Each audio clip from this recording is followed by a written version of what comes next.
Hey, how's it going? This is Joe and Tell. This is going to be an objective look at the Sony HT-A9 speakers as well as the Sony SA-SW5 subwoofer. We're going to be taking a look at REW and seeing how they measure. I will have a full subjective review of these speakers as well as a binaural sound demo comparing these to my home theater system. I'll link to those down below. So here we are in REW. These are all the measurements that I took. Each speaker has an upfiring driver, and this is what that upfiring speaker was doing. So this is with the immersive AE on, and you see it kind of has this comb filtering effect, and we'll talk about that later. So this is a measurement of the upfiring speaker by itself, and this is with immersive AE off, and you notice how much smoother it is. This is also including the top speaker, so I kind of scanned the entire front and a bit above it to get some of that height speaker. It's kind of hard to tell which mode you're in, but looking at this, it looks like I was in music mode based on the tonality. I'm going to apply psychoacoustic smoothing to all this to kind of keep it simple. So let's take a look at the different modes.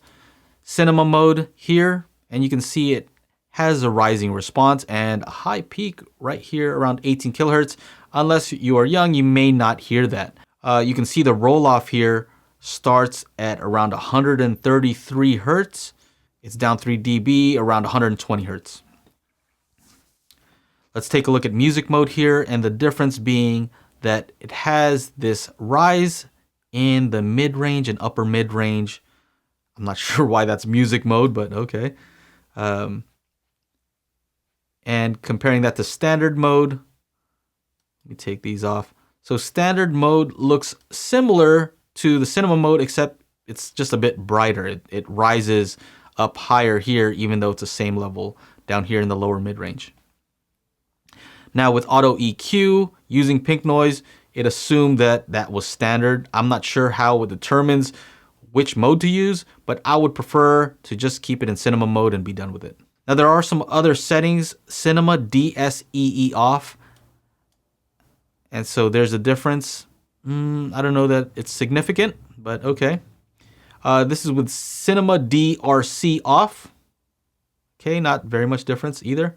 So here's where it gets interesting. They have different modes to choose the virtualizer. So by default, it comes with Sony's 360 spatial audio. And we already saw what that looked like. It kind of had this weird effect here. So I wouldn't recommend using that. It totally changes the tonality and it doesn't sound good. You may get some more height effects, but it doesn't sound natural. So I wouldn't recommend that one. So I had some high hopes for the Dolby speaker virtualizer, but testing one speaker, it did this. I don't know what that is. I don't know why that's supposed to sound good. This looks like a mistake. Like, I don't understand what this frequency response is.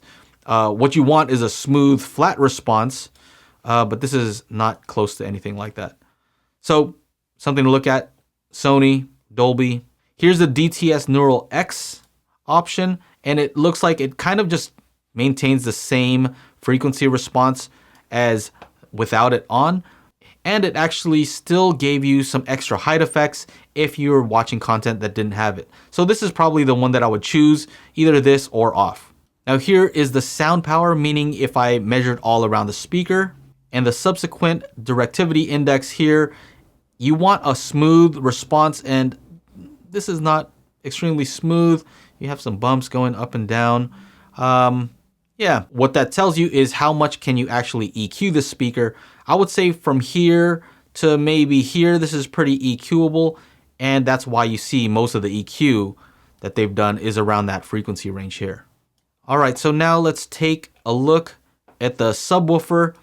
Took a few measurements, and this is the average of the subwoofer response of the SA-SW5. Yeah, very peaky, right here around 70 hertz.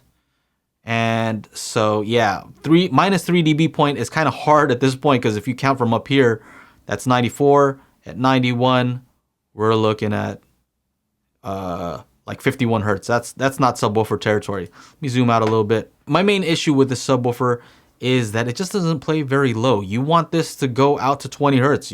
Preferably you'd want this to go straight over that way.